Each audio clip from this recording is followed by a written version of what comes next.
Hello, dear students. We are going to learn about France during the Revolution. So, in this class, we're going to, in fact, cover those years when France was engulfed in the feeling of revolution. The period here, I can say, was between 1789 and 1799. Okay, when the feeling of revolution, the fervor of revolution was there, revolutionary fervor was there in France. So let us see first how the revolution happened. In the last class, we've already discussed about the socio-economic scenario in France prior to 1789, how the society was divided into estates, so on and so forth. I also had mentioned about the intellectual backup that was provided by a number of writers and thinkers, physiocrats, people like Voltaire, Montesquieu, Rousseau, etc. So let us see what led to the war, and you can see that the chronic financial difficulties which the French monarchy faced. That was, in fact, a major factor which triggered the revolution. So, the ruler, in fact, Louis XVI, he was not able to find a way to resolve the financial crisis. And Louis XVI appointed Turgot, and he introduced a lot of reforms. This name Turgot, you must be familiar because I mentioned his name in the last class when we discussed about the physiocrats of France who were supportive of development in agriculture. So since Turgot introduced a lot of reforms favoring farmers, he was dismissed from power in 1776.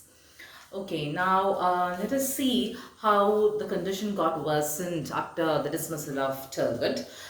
Clergy and nobles, they refused to pay taxes, and the king wanted to, in fact, raise the taxes. Parliament was not ready to agree to his idea of raising the taxes because he wanted to levy a uniform tax on all landed property. So this created a lot of a lot of friction amongst the members of the parliament and the ruler, and this forced Louis XVI to convene the general parliament, that is the estates general. Okay, that's the name of the parliament.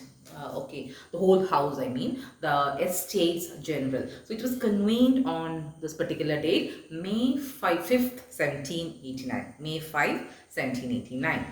Now, what about this Estates General? What kind of a body was it?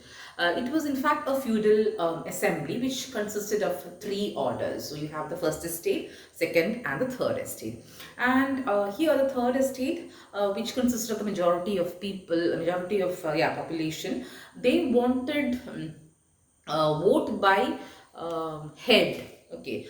Now, what is vote by head? Like each member had to be counted by head, not by order. So what is vote by order now? Vote by order is when the classes voted, and definitely you know that the clergy and the nobles had a common interest. So it would be always like 2:1, clergy and nobles against third estate, and 2:1, that would be the vote by order. So they wanted vote by head, only then they felt that they would have some say in parliament. So the third estate wanted to discuss all these matters. They wanted to have a joint meeting with the other estates as well. Mirabeau, this name you have to note, he was a member, he was the head of the third estate. Now, you could see how the other estates did not agree with this interest which the third estate had, and it was this sort of a situation which made the third estate convenes an assembly which they called as the National Assembly, and that date also you have to remember, 1789, when the National Assembly, a body of the members which consisted of the third estate, when they came together, that is the National Assembly. Now, a day when they went to meet, they found that the room in the parliament was not open, and they decided to meet in a common court, that is a tennis court, because they found that to be very humiliating, that the other two estates did not want to sit with them and have a joint meeting, and the usual and the room where they used to have their regular meetings was found locked and closed. So all the members went to the tennis court and they took the oath, and that is known as the oath of the tennis court. Okay, that is on 26 1789, the oath of the tennis court, and you can see the image here. A lot of members of the National Assembly here and Mirabeau speaking. Okay, so they decided to stay together, stay united, stay committed until France got a constitution. And this can be considered as the first revolutionary government of the French Revolution, and thus the revolution began. But this particular body was ridiculed by the critics because it was considered to be a hydra with 1,200 heads, 1,200 people, and to frame a constitution, to make laws, it was very difficult when the size is unruly, and 1,200 members is truly unruly. That is why it was criticized by the opponents that it was a hydra with 1,200 heads. That is, they were talking here, referring to the National Assembly here, which was of course huge in size. Okay, now let me tell you that France during the revolution had in fact various bodies to take the lead in matters. So I've already mentioned about the National Assembly, but after that let me tell you there was the Legislative Assembly. You can see the years 1791-92. Then the National Convention 1792 to 95. Okay, and then you can see the Reign of Terror, and then the Directory. That is how you can see various bodies taking charge or taking the lead role in France during this period, that is 1789 to 1799. First, I'll be mentioning about the work of the National Assembly, and let us see what happened to the National Assembly, and then you can see this body getting replaced by the Legislative Assembly. I've marked the years for you here. So, meanwhile, while the National Assembly and Third Estate, they were making desperate attempts to draft the constitution and etc., you could see that a lot of other events too happened, and foremost here is the storming of the Bastille. Okay, now what is Bastille? Bastille was a prison, okay, in France in those days, considered to be a symbol of royal tyranny, where the king kept prisoners, where the king kept people who opposed him. Even Voltaire was jailed, in fact, in Bastille. So you could see how a crowd, okay, a mob, I can say, it was a sporadic outburst. It was not a planned one. While you could see how a lot of situations resulted in the storming of Bastille on 14th July 1789. And they attacked Bastille, released the prisoners, and this was considered to be a great success as far as the common people were concerned. And 14th July is still considered to be a very important day in France, a public holiday, a popular day. Okay, so that is about storming of Bastille. Now, you can see that meanwhile the National Assembly on the other side was drafting a lot of laws. It was making laws. And also they also made an army that was known as the National Guard. Okay, now with the storming of Bastille, you could see that there was a trend in France where you can see how revolutionaries were hated or revered by aristocracy, and they called it this way: the brigands were coming. So you could see how the common people, the peasants, they rose in uprising, and you could see a lot of peasant uprising at this time. But then aristocracy and the nobles, the clergy, upper clergy, all of them had a lot of fear against such rebellions happening. Now let us observe, or let us see what happened later.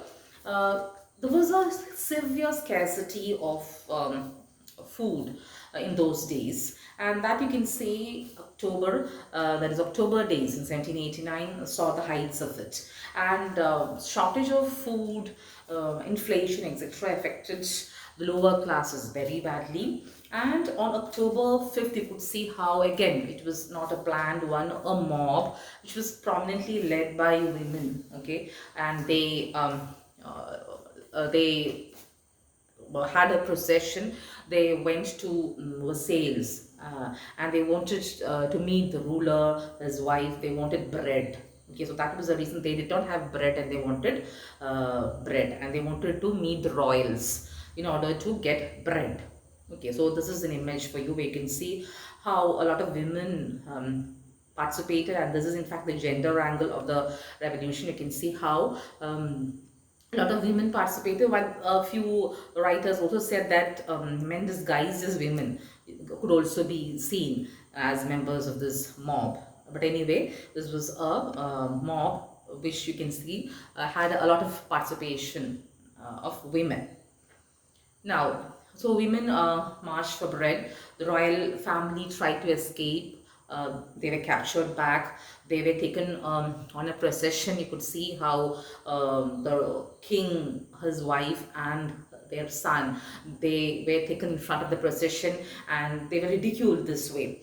We have now the baker, the baker's wife, and the little cook boy. Now, who's the baker here? Louis XVI, and his baker's wife here, Marie Antoinette, and their son, the baker's boy. So this event was considered to be an what to say, a humiliation to the monarchy.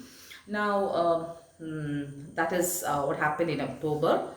Now here you must have read how there was again a very important statement which was associated with Marie Antoinette at this point of time, when the people, when women marched to the palace, when they cried for bread. It seems she answered this way: let them eat cake. Okay, now we don't know whether she rightly said that, but then in French terms it would have been better if it was this way: let them eat brioche. Okay, let them eat brioche.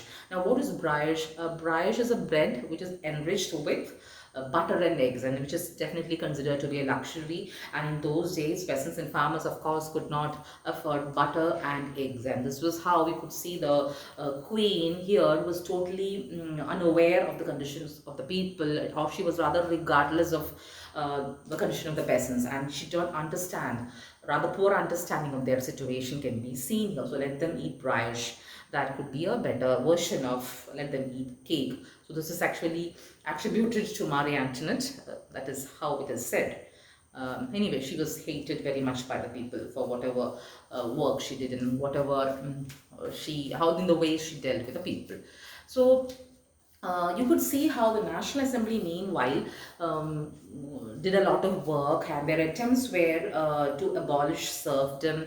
You could see how they were trying to confiscate the land which the church had, and that in fact led to the secularization of the church.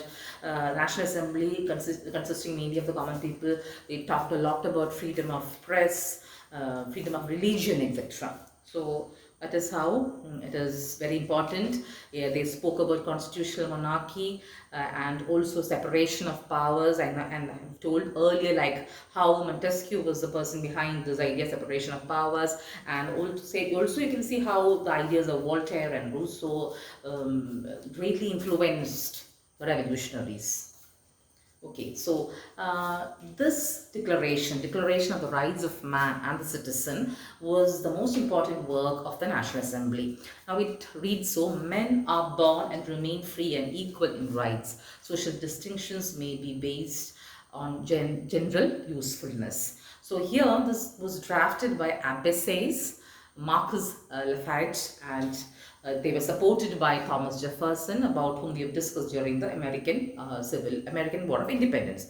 So they mainly stressed here in this particular declaration, this is very important, you have to know, the Declaration of the Rights of Man and Citizen, how they talk generally about natural rights, human rights, how individuals should be treated equally, and that was not the case in France in those days. So this definitely plays a very important role in ushering the idea of equality, liberty, and fraternity in France.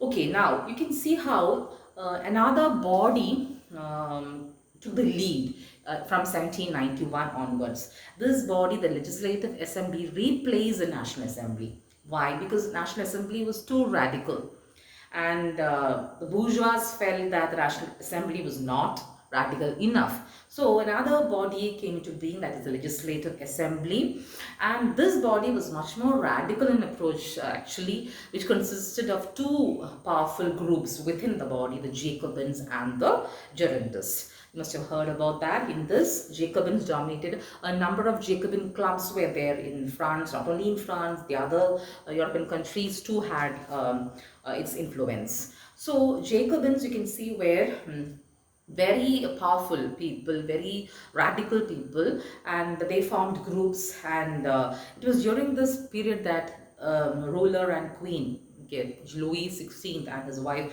made an attempt to escape from France, but then they were brought back as traitors. Okay, now who were the prominent Jacobins? You can find the names of Robespierre, Danton, and Marat. Jacobins were revolutionaries. Now, another class, another group which the Legislative Assembly had was the Girondists. Now, they came from a place known as Gironde, and they were not radical as Jacobins, but they too were upheld the ideals of democracy after the Greco-Roman principles. And I can give a few names: Condorcet, Brizier, etc., Madame Roland, etc. Now, let us see how the whole of Europe reacted to the situation. You can see how the ruler, Louis XVI, was of course very influential. He had a lot of friends. His wife especially was a relative of the rulers of other countries. And you can see how the ruler of Austria, Leopold II, in fact, mooted a revolution, or rather not a revolution, mooted a move against the revolutionaries. The Leopold II of Austria mooted a move against revolutionaries. Now Leopold was related to the royals, and you could see how they could get the support of a lot of other countries like Prussia, Holland, Spain, and Hungary. So that led to wars against the European coalition. Here, the Legislative Assembly had to take the lead. Okay, Legislative Assembly had to take the lead. So, after this period, you can see that Legislative Assembly also fails to rise up to the expectations, and another body took the lead, and that was the National Convention, 1792 to 1795.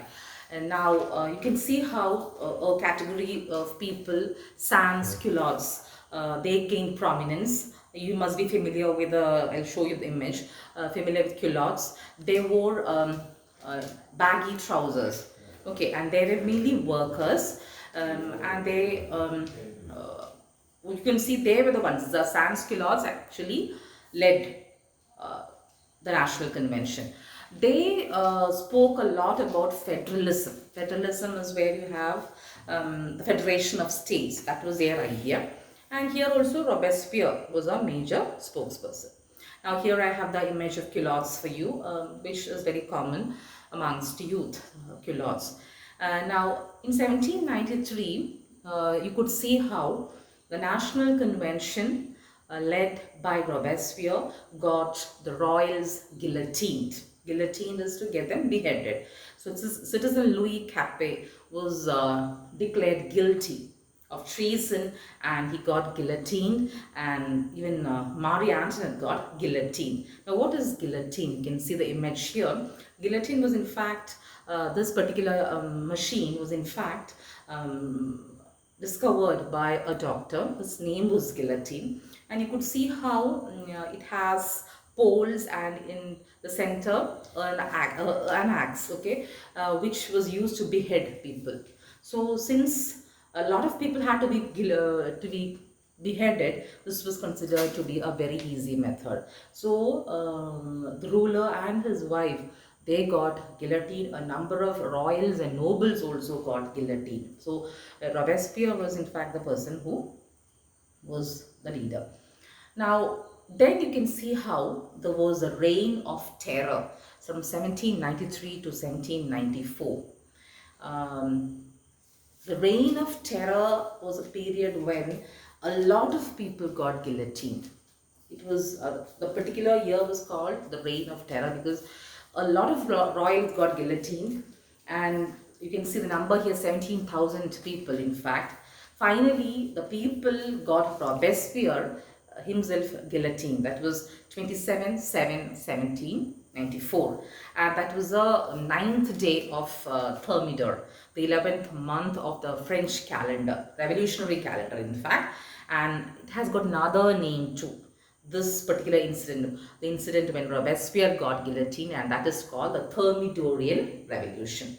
So you can see the Reign of Terror was in fact a year when people were so scared whether they would get guillotined, especially people who supported the ruler, the royals, the nobles, the clergy, upper clergy. So that was generally, there was generally a feeling of fear all around. Now, after that, after Robespierre got guillotined, the Reign of Terror came to an end, and then you know that there was a period of directory when there was a group of 5 directors who managed the affairs. So, National Convention got dissolved, and it was a directory which had the power. Now, amongst these directors, now one person emerged supreme, and you must be knowing that person's name, and it was none other than Napoleon Bonaparte. So Napoleon Bonaparte emerged the most powerful director in 1799. Okay, so once again I have in this image the various stages: the National Assembly, followed by Legislative Assembly, then the National Convention, then the Reign of Terror, Directory, and finally France became a monarchy under Napoleon. So you must be wondering why did people actually rebel? Because it was ultimately a monarch who came into power again. That was Napoleon. So let us now see the results of the revolution. That is important. So you can see Napoleon established a military dictatorship. He became a powerful dictator. But let us see the general changes. Napoleon was a very powerful person who wanted to create his own empire. He is considered to be a great consolidator of the revolution because he is the one who actually completed the work done by the revolutionaries, and he in fact created a new period, or he rather not created, sorry, he in fact his rule in fact created a lot of changes all over France, and he wanted to create his own empire, and his interests, his aim and ambitions were not limited to France alone. He waged a number of wars with the other European countries, because that was his interest, to make a big empire, the Napoleonic Empire. Okay, so we have the image of Napoleon here. Now, when we generally consider the results of the revolution, Napoleon of course brought in monarchy, but otherwise let us see what were the changes. You can see how destruction of feudalism, that is a very important change. The revolution could put an end to feudalism. Then it confiscated the land of church and nobles. Number of privileges which the clergy and the nobles had got abolished. Then regarding the economic changes, you can see how it ushered in capitalism. Capitalism means competition and development, okay, free market policy, etc. So industrial capitalism got ushered in after the revolution. Industrial capitalism means number of factories, industries and trade, and generally progress and prosperity for the capitalists, I mean. Now, it was after this revolution that in the political sense, you can see how the term nation got a modern meaning, because after the revolution, generally all over the world, the concept of nation got a wider meaning, a wider perspective, because it just did not mean the territory alone, but the people themselves. So here you can see how the notion of people sovereignty was stressed by the revolution. People are supreme. Okay, then regarding the Declaration of the Rights of Man, once again I have brought in this slide because I want to emphasize the importance of this particular charter. It stressed on the ideas of liberty, equality and fraternity, and also freedom of thought and expression. So this was a revolution which in fact influenced the democratic movements of other nations. Okay, again you can see how religion got separated from politics, at least at this point of time. That was a good sign. Then France became an extremely patriotic and nationalistic nation. Generally, the mood was for aggressive nationalism. Aggressive nationalism is when somebody says, my country is supreme, is the best, and the others are not as good as mine. So here we can see how an aggressive nationalism, that was the mood in France after the revolution. Okay, now it was an inspiration to the left-wing movements in the entire world too. So that is how I would like to wind up the impact of the revolution. So this revolution can rightly be called as a world revolution, or in the one of my first classes I have told how it was called the mother of revolutions. Okay, so since it is so important, it is rightly called the mother of all the revolutions.